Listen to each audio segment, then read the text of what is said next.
Today, I'm gonna be doing a quick overview of my Lancia, pretty much just going over the current state of the car.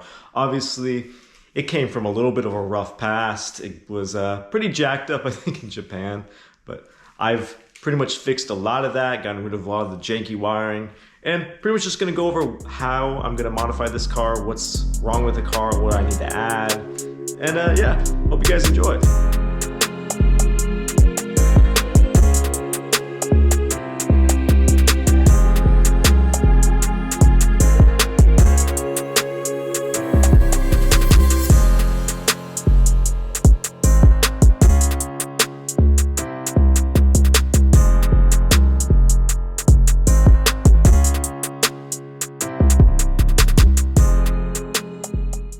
So here's the car. It's not the best example of a Lancia, but the body is clean. There's no rust, no dents. Paint is so-and-so, but mechanically it wasn't really bad either. It just need all the major service done, but it did have some issues from Japan. They hacked it up a little bit where it shouldn't have. I'll get into that in a little bit, but the car is sitting pretty well right now. It's at a point where it's almost drivable. I'm just waiting on some more parts. But yeah, I'll get into it a little bit deeper. I think most of the parts I'm still looking for should be coming in the next week or so, because I think they're coming from Switzerland and they get held up in customs usually, but just pretty much gonna take off this blow-off valve and shove it in my, I guess, box of just Japanese hack jobs over here. So obviously this car came from Japan, and they don't know how to work on cars over there typically, from my experience. So do really cheap work on a cool car, so kind of sucks, but I have enough experience to be able to just remove all this crap from the car and put it pretty much back to stock, restoring it and putting on, you know, stock parts and upgrade parts where I can. But yeah, I mean, a lot of this stuff doesn't even make sense, like these coil packs. Like the stock coil packs are fine. I don't know what it is. This boost gauge is just gross. I don't know. And then this little, like, they just cut into the carbon fiber trim around the shifter with this ignition switch. It never worked. The light turned on for the ignition switch, but it never did anything. And it's, you know, aftermarket boost controllers that are like $100 new. It's just all crap that was on this car. So really nice to be able to get it back to stock. Obviously, here's another part of the boost controller. And I think I'm ready to take this off, because like I mentioned, I do have the Pureborg valve here. Actually, I just kind of missed that. I didn't know where it was located, but this is the stock, I believe, boost management, Pureborg valve, whatever it is. But pretty much had my friend tell me what tube goes to where, and pretty much just said that the tube does matter, but just start the car, and if it doesn't seem to work with the tube positioning, just swap them. So that should be easy. I'm gonna wait for my intercooler tube, or whatever that is, intercooler to intake tubing, so I can plug in the blow-off valve. Like I mentioned, I have a upgraded stock one. It's just pretty much like using stock housing with upgraded internals. Should be really good to go. But like I said, I mean, this car is a hack job. I still have all this wiring here because the car doesn't start without this fuse in. So they've tapped into the wiring harness somehow.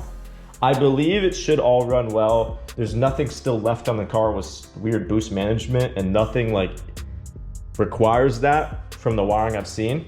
So it should be a really solid car now. I think the headlights are the worst thing because they did extra wiring. I don't know if they tried to wire different bulbs in, but they're really not that good. I can't imagine they're better than stock, but they work, so I don't see a point in changing that. So you have all this ground wire coming around. I don't know. It's like, it's weird, but at the same time, it works, and I'm not too sketched out with the extra wiring now. Having everything I had, you know, that's in that box, that's what really sketched me out. So should be pretty solid now.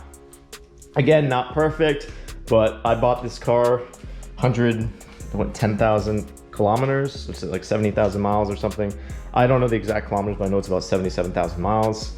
And yeah, I mean, I still need to get suspension. Like I was mentioning before, I need to get these seat covers. A little rough, but I bought new bolsters. I'm probably just gonna clean up this seat with some Alcantara cleaner. I got the new base so the cushion doesn't fall in anymore. And it should be fine for now until I eventually get new seat covers or new seats altogether. The passenger seat isn't nearly as bad in my opinion. It's got wear, of course, but I did some light sanding and some Alcantara cleaner, and it turned out actually pretty decent. It doesn't smell bad in here anymore. New carpet, new headliner. I mean, it's turning out really decent. So, like I mentioned before, this is the new little bracket for these coil packs that I made a little custom template for, had it CNC'd by a friend, and that turned out really well. It looks very similar to stock. I'm really happy with how that turned out, and I've never actually had a part CNC'd like that, and I mean, my expectations were blown away. So I'm gonna start just removing this little guy. Gotta go, 2 hands for that, but yeah, I mean, I found this stuff online, and it's like such cheap stuff, and like I see it on forums and stuff, and people are just like, why the hell would you put this in your car? And it's just crap. I don't really get it. I don't know if this car benefited anything from these parts when they put it in, but yeah. One concern I think is this little tube is taking a little chunk out. It looks like it's not gonna leak any air, but it does look like a pretty easy tube to replace. If I do see a problem with that, not sure. And eventually I want to repaint this top of this as well as the intake little thingy. So should be all getting together. I mean, pretty much the only thing I'm gonna do now until I wait is just, like I said, clean that seat up. I was waiting on a bolt, and I have the bolt now, so I can put it in, take all my tools and stuff. But really happy how this turned out. You see in the last video, I installed this little DTM monitor, which is really cool.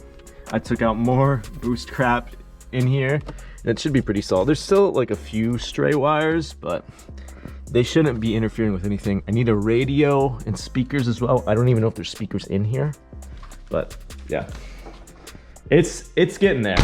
It's really getting there. So future plans for this car are pretty simple. I want to do a custom Intrax 1K2 suspension, pretty much a built to order rally suspension, has rally springs and whatnot. It's a little bit different than a regular coilover, so I figured I'd get the rally car the correct suspension and not just regular coilovers, because I know you can get KWs and BCs on this car, and I just don't think that would fit this car at all, because it's a homologation rally car. Why would you want regular coilovers on it? Other than that, I'll probably do some engine modifications, like I kind of want to make about 350 horsepower out of the car reliably, which shouldn't be too hard, and then obviously repaint the car at some point, new wheels, all that. So I'm probably going to take this build a long way. I plan on keeping this car for a while, doing a lot for this. It's one of my dream cars, and I want this thing to be perfect. I don't need it to be a stock car. I need it to be like OEM plus upgraded to compete with modern cars, but not going too crazy. Like a reliable OEM plus upgraded car is what I want. And that's what I'm gonna do. So I don't care about keeping the car stock, because guess what? Someone else can do that with a 20,000 mile car. Not mine. I bought a high mileage car for a reason. So if you like what you see, like I said, go ahead and subscribe, like the video, whatever you need to do. But yeah, that's it for today.